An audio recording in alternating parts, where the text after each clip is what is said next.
Hello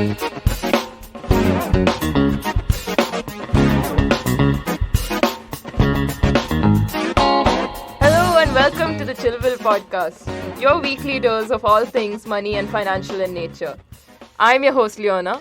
And I'm Sujit, and it's my pleasure to take you through the forthcoming episodes and this episode where we will talk about a lot of things finance and money and a lot of other queries that you bring to us via our various social handles also.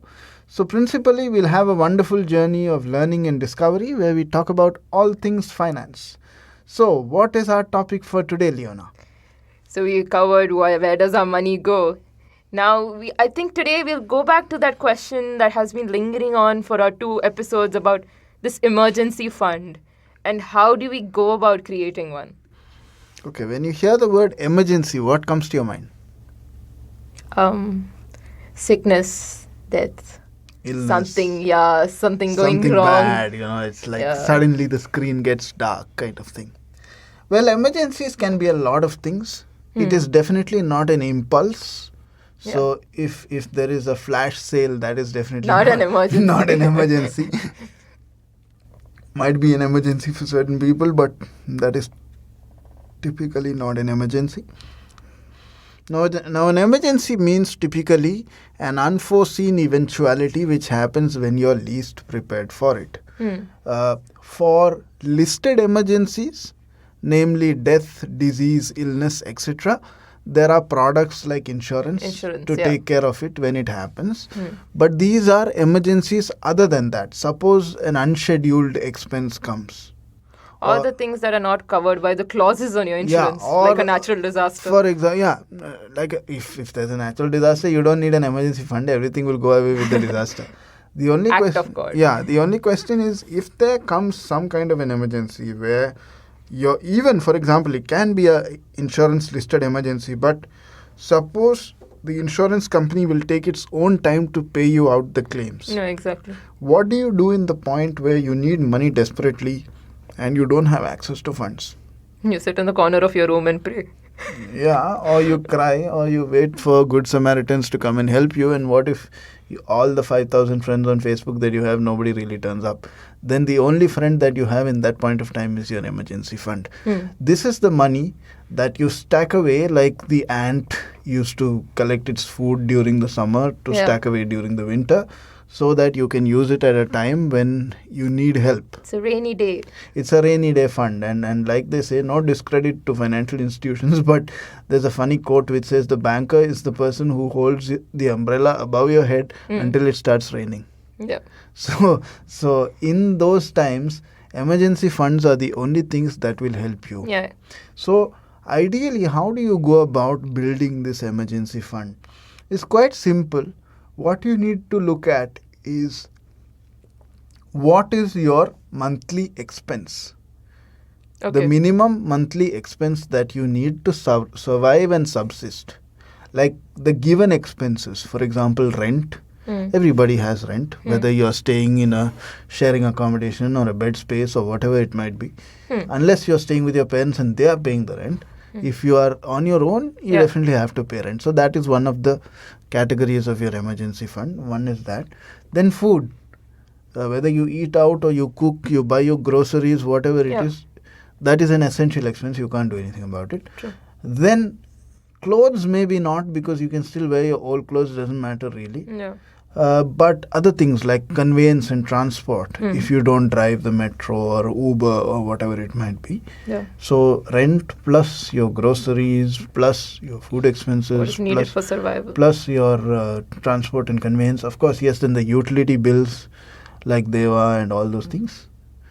All these things, which are the bare essentials for you to turn a month in the country, will constitute part of your emergency fund. Add up all that and preferably add around 10% for buffer. You will arrive at 1 month's worth of emergency fund. Yeah. Now, we need to also consider what is the ideal emergency fund. Various experts say various things. Some people say you need a year's worth of expense. If you have a year's worth of expense, you are really doing well. Very few people in this country Yeah. have that kind of expense. Yeah. So basically, it means if you're earning a salary of like 5 or 10,000 dirhams and your expenses are 5,000 dirhams, so you need 60,000 dirhams in the bank at any point in time. If you are able to do this, you receive a gold medal. You need a gold medal for financial. And this is apart from the investing. So your Yeah, this is emergency apart fund from- is completely different from what you're going to invest Yes. and what you're going to do with that money. So you Yes. don't touch this amount. The emergency fund is only to be touched during emergency. Yeah. You do not do anything else with that unless the emergency comes. Okay. So, the ideal ratio, in my viewpoint, and this is my personal viewpoint, is between 3 to 6 months of expenses. Anything above that is wonderful. 6 months is comfortable. Yeah. But yeah, it may vary depending on whether you have mortgages to pay, whether you have properties in the country, investments in the country, stuff like that. I'm telling you about a salaried employee who has no other assets in this country, no other great liabilities in this country. For them, 3 to 6 months should be more than sufficient. Okay. And what happens in case of a job loss? Yes, in case of a job loss, you need to understand that 6 months figure might have to be bumped up. In any case, in case of a job loss, the maximum you can stay here is 1 month, 30 days. After that, you have to exit the country. Yeah. Should you want to go and come back on a long-term visit visa, again, it will be only 3 months from point of entry. So, that 1 month plus these 3 months, still we are at 4 months. Yeah. Which is why, if you remember, I said maximum of 6 months should see you through. If you have more than 6 months, you are very fortunate. It's doing very well. So that is the answer with regard to the multiples of emergency much you fund have to in terms save. of what you need to build up. Now the question will be coming in many of our listeners' mind that, okay, we are multiplying by 3 or 6 our monthly expenses, but that is still a lot of money to keep idle. Yeah. Should we, let it idle in the bank? Well, not really, but there are accounts in the country which give you around 1% of interest on an annual basis. There are other instruments like national bonds or like any kind of millionaire savings accounts or whatever it might be, which give you no interest but give you a chance to win $1 million. Now, I don't know about you, but I'm a great believer of my own luck is created by my efforts rather than divine providence smiling on me.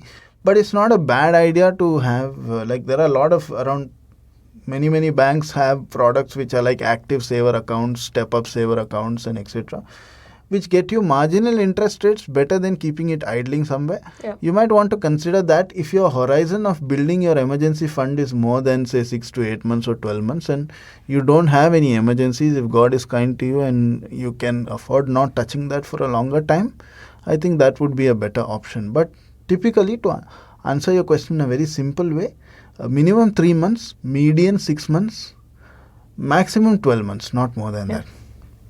Maximum 12 months, then you don't know what you're doing with your money because you'll have to start investing, right? Yeah, because if you need emergency more than 12 months, that means you are in a state of dangerous emergency, like it's permanent emergency for you. You don't need more than that.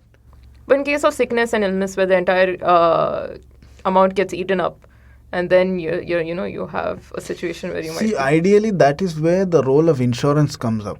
Your emergency fund is not to be confused as a hedge for insurance. If you are smart, if you are young, the younger you are, the easier it is to avail insurance. And nowadays, for example, medical insurance is a given. Most of the employers who are good multinationals, they provide. Even as per country laws, they have said the bare minimum level of medical insurance should be provided along with the visa renewals in any case.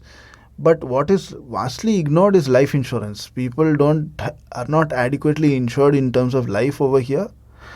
Because if you died in your workplace, if it is out of or in course of work, then workman's compensation picks it up. Yeah. But if you die at workplace because of a cardiac arrest, that is not out of or in course of work. Yeah. That will only get picked up by a life insurance policy. That penetration is very less in the UAE. It is grossly misunderstood and even missold and misinterpreted as well. And then looking at insurances as investment. But we will cover both these topics in another episode. Sure. So until we meet in our next episode, as usual, you can reach out to us on all of our social handles on LinkedIn, Insta, Twitter, and other social media mediums. Our email address, as always, is askchillbill@gmail.com. That's askchillbill@gmail.com. Thank you for listening in. This is Leona signing out. And until next time, this is Sujit signing out as well. Wish you a good day and take care.